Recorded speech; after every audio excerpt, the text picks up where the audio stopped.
Here's a question. What if you fail? What if you can't do this? What if you fall flat on your face and look like a fool? It's all possible. It is all possible. And it happens every single day in entrepreneurship. We fail. We fall flat on our faces. We think we're not good enough. We think that we can't do this. And all of that is normal. And all of it is just the reality of private practice ownership. But you can do this. You absolutely can do this. So for today's conversation, we're going to talk about clinician to CEO. So let's dive in. Those are the practice owners who are making the most money, who have the most profitable practices, who are able to move faster, who take better care of themselves. And it's by design. And you can crash and burn very easily. I've seen it. I've watched it. If I just would have taken 5 minutes, that would have looked so much better. Welcome to CEO Conversations, the private practice podcast. I'm your host, Brandy Mabra. This is your one-stop shop to learn the business side of your practice on a deeper level. On this show, we empower you to own your CEO status to scale your practice for growth, sustainability, and profit. Listen in as we talk about how to market your practice to gain more visibility, hire, build, and engage your ride or die dream team, create streamlined operations, and make financial decisions as a CEO. It's time to show up as a confident leader to create a practice and life you love. Let's get started. Hello. Welcome to another episode of CEO Conversations, the private practice podcast. It is Brandy Mabra, and I'm so excited to talk to you about today what it takes to go from the clinician to the CEO, aka from the employee, because that's what I see, to the CEO. One of the glaring obvious things for every client that I work with is what you're used to. And I know what you're used to is, let me see the patient, let me see the client, let me be on the clinical side, let me see the folks back to back. That's what I do. That's what I went to school for. That's how I generate revenue. That's how I bring money into the business. Whether you started out in another practice and learned up your skill set and then ventured out on your own, or maybe you were in a practice and you saw, you know what, I can do better than this. This sucks. Because a lot of times that's people's journeys. They worked with another practice and that practice was just a hot mess. So they're like, oh no, there's a better way. Whether you came from maybe like a corporate environment and you were now inspired to jump out into entrepreneurship and start something of your own. It doesn't matter how you've gotten here. You've been able to get here, and we all have our own journey. But the number one mistake that I see is that people do not make the shift from being an employee of their practice or just the clinician of their practice into actually being the CEO of their practice. Your practice, and I am going to say this probably 50 times in this episode, your practice needs leadership. It needs leadership. If you're listening to this, if you're in the car, if you're walking, if you're at your desk, repeat after me. My practice needs leadership. The go-to, the comfort, and I know that this is the comfort, is let me put myself back in the clinical side. Let me go ahead. Oh, the practice is running out of money. Let me see people. It's like a breath of fresh air. Let me go ahead and see people. And there's nothing wrong with that at all. It makes complete sense for why that is your go-to. However, when you're building a company, because that's what you're building, when you have a business, there's all kinds of ways that you can make money inside of your practice outside of you being the fallback person for let me see another patient. Fill me up. Because I'm the one who has to save the day. I'm the one who has to jump in. I'm the one who has to go and burn myself out in order for this practice to stay afloat. And that's not what your practice needs, especially when you get into multi-6, 7, multi-7. Your practice needs leadership. At every single stage of business growth, even in the solo days, you still have to take the time to lead yourself. You still have to take the time to be very clear on where you're going when it comes to the vision of the practice. And when you fast forward and now this thing is like a living, breathing thing doing its own thing, it still needs leadership. What I see is people hire positions. Oh, I have an operations director. Ooh, fancy. I have a COO. Ooh, look at you.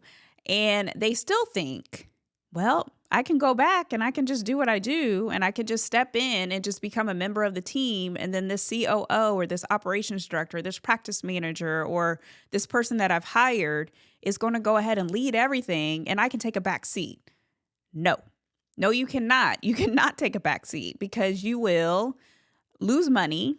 Something will go awry because even the highest performer still needs leadership. And when we look at even big companies, they always have that CEO still has a board of directors.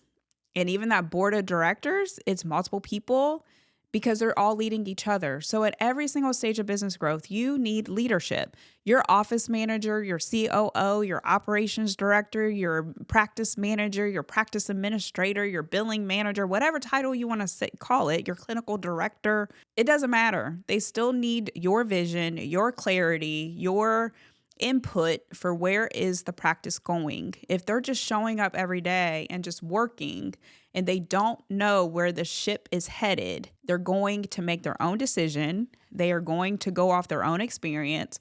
They are going to go and build something that they thought that they would want or that they want to build that has nothing to do with what you want to build. And you can crash and burn very easily. I've seen it. I've watched it. I've experienced it, where I didn't lead the way that I was supposed to lead, or I assumed the person had everything that they needed, right? And I didn't know how to insert myself. And this was very true when I got into the C-suite and I had directors reporting to me and managers reporting to me, and I needed to step up my leadership. And it was less about doing and more about communication for what needs to happen, right? It's about painting the picture. It's about talking to the outcome compared to, let me go ahead and do it myself. Right. And so if you are in a place of, I don't know how to do this, you're not alone, right? You're actually exactly where you need to be. And this is where having consultants and coaches and having community is so powerful, because that serves as your board of directors. That serves as your accountability. That serves as a stopping place for you to vent or to talk things out, or for someone to call you out on your BS, or for someone to help you change up the plan or to pivot.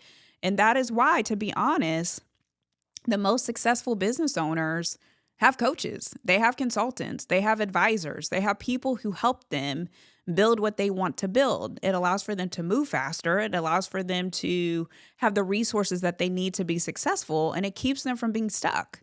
It's so easy for people to say, oh, I want to make more money. Oh, I want to have my practice run without me. Oh, I want to be able to have more time. Oh, I want to be able to, sip cocktails on the beach. It's a different type of mindset when you are actually saying, yes, I want these things, but I'm also going to invest in my growth, and I'm going to also make sure I'm set up for success, right? And so I know for the clients that I work with, for the true private practice CEOs that actually take the time and do the work and invest in themselves and spend the money and have coaches and have hired me and even have other coaches that they're working with and other mentors in order to get to where they need to go. Those are the clients and those are the practice owners who are making the most money, who have the most profitable practices, who are able to move faster, who take better care of themselves. And it's by design. It is by design. It is one of the number one reasons why I have a coach. So I am a coach. I'm a consultant. I know business. I know business like the back of my hand. I'm a great business strategist. I'm not even going to not toot my own horn. But I still have coaches. I still have people who work with me to get me unstuck so that way I can move towards the goals that I have. So when we're talking about the transition from clinician to CEO, it's hard. There are some hard decisions that you have to make, and there are some dollars that have to be spent. And there are some invoices that come through. It's Jay-Z's song, everybody wants to be the boss until the invoices come through. Yes, it is different. And so it is more or less of, what does my practice need? And that's why I love the freedom formula, because it forces you to truly think, what does my practice need to run without me? When we think about selling your practice, when we think about the asset that your practice is, that's the best position for it to be in. If you are the money maker in your practice, if you are the one who's coming in and saving the day, if you are the one that if I don't work, I can't make payroll, something's wrong, right? That's not true freedom. Like, you're creating a job for yourself. And so if you were in a place of, I want to be a true CEO, I want to build a company, I want to build an empire, there's all these other things I want to do.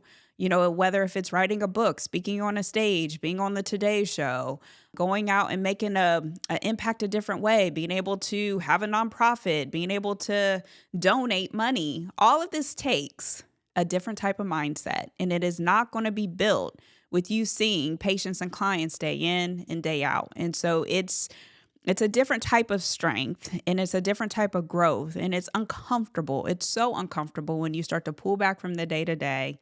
And if you're seeing patients or you're seeing clients, it's because you've made the choice, not because you have to, or not because your practice depends on it. Because I do have clients who are CEOs of their practice, and because they don't want to lose their clinical skill set, they need to make sure that they're keeping up with CEUs. They need to make sure, or CMEs, like they need to make sure that they are doing what they need to do because they need to keep their license, or they're doing what they need to do because I love it. Then that's a difference. I'm not doing it because if I don't see these people, I'm not going to be able to pay the providers that I have on staff, or if I don't do it, I'm not going to be able to keep the lights on, or if I don't do it, I'm not going to be able to pay the mortgage, or if I don't do it, I'm not going to be able to pay the rent. And if I don't do it, then the business is going to close down. That's a completely different mindset. And that's a completely different place to be in. So when we're talking about true time freedom, true financial freedom, it's a game changer. It really is, but it's hard. And so I don't want to negate the fact that it's not hard. It's very hard. It stretches you. It absolutely stretches you. But I do know it's possible. I 110% know it's possible. I 110% believe in the freedom that I see our clients have. And for the ones who actually take the leap and actually start to pull back from the day to day and start to hand things over to their leadership teams and start to really embrace the fact of what true ownership, what truly it means to be the CEO of their practice does for them, and what it does for their team and what it does for their practice. Hey, private practice owner, I have great news. Private Practice CEO is officially open for enrollment. So if you've been sitting at your desk frustrated with the business side of your practice, not too sure what to do about your team dynamic, haven't looked at your numbers in a while, then this program is for you.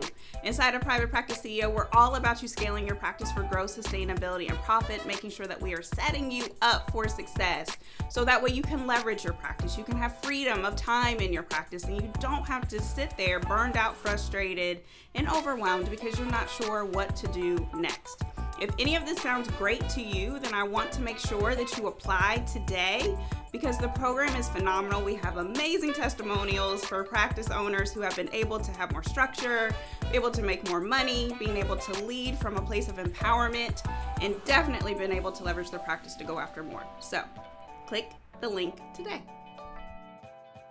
So what I won't do now that I've gone on my rant is I'm not going to say that you won't fail or that there won't be hard days or there won't be times where you are questioning your life choices or questioning your skill set or thinking, man, I am not business savvy or I suck as a leader. And those things are normal. It would be abnormal if you did not think that, right? Each stage of business growth is going to challenge you in a different type of way. Each stage of business growth is going to bring out all of the stuff.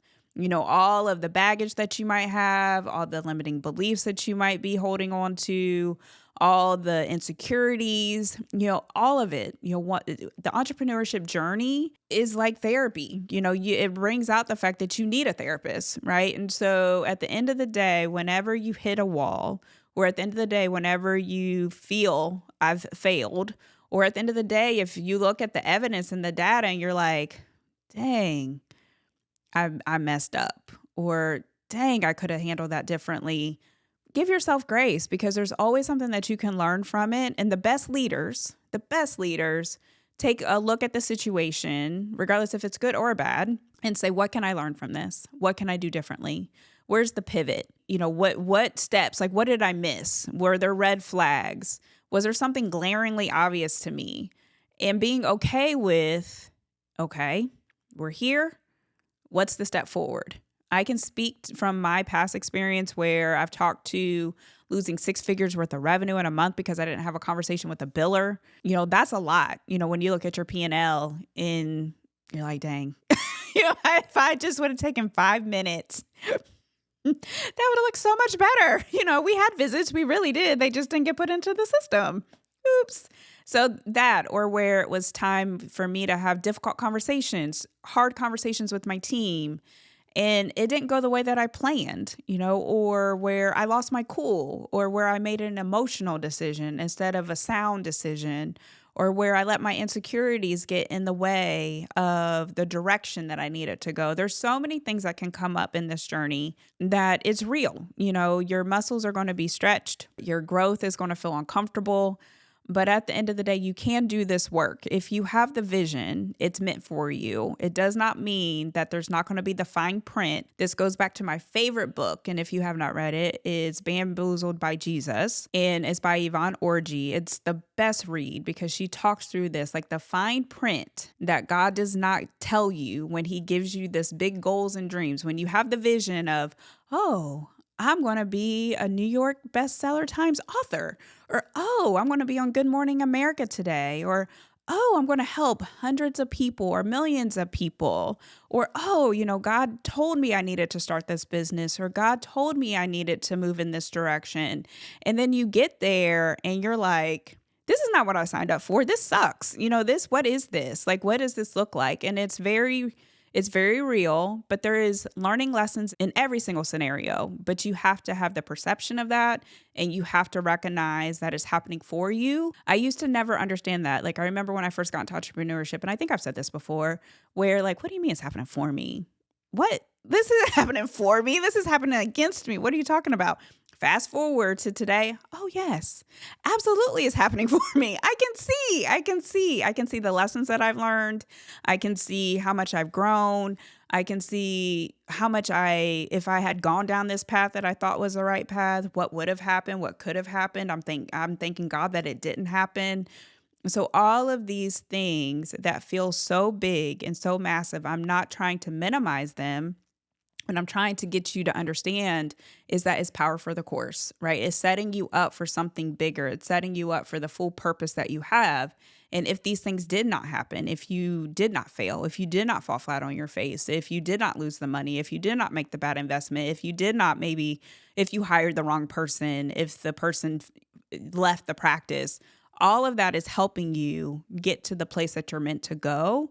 And it starts with the mindset. It absolutely starts with the mindset. So when we're talking about the CEO mindset and truly owning your CEO status and making the transition from clinician to CEO, it's not just here are 5 tips for you to go ahead and be successful. No, it's so much deeper than that. This journey is multifaceted. It is not for the weak and is not for the faint of heart. So if you're listening to this and you hear the sound of my voice, know that you can do this work. You're meant for this work.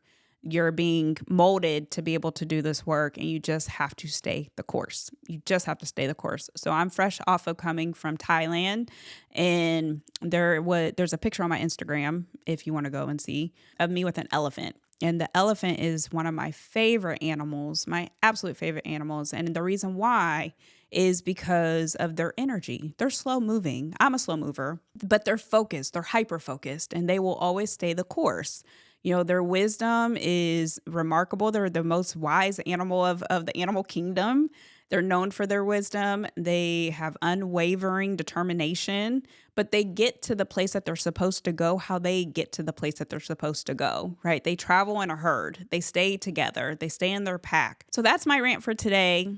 I hope that this was helpful for you, and I will see you guys next time. So enjoy your day. Bye. Thanks for listening today. I hope you enjoyed the episode and it empowers you as the CEO of your practice. If you enjoyed the podcast, please make sure you subscribe, share the message, and leave a review. If you want more information and support in growing and scaling your practice, click the link in the show notes to take advantage of our free resources or apply to work with me directly. Thanks again, and I'll see you next time.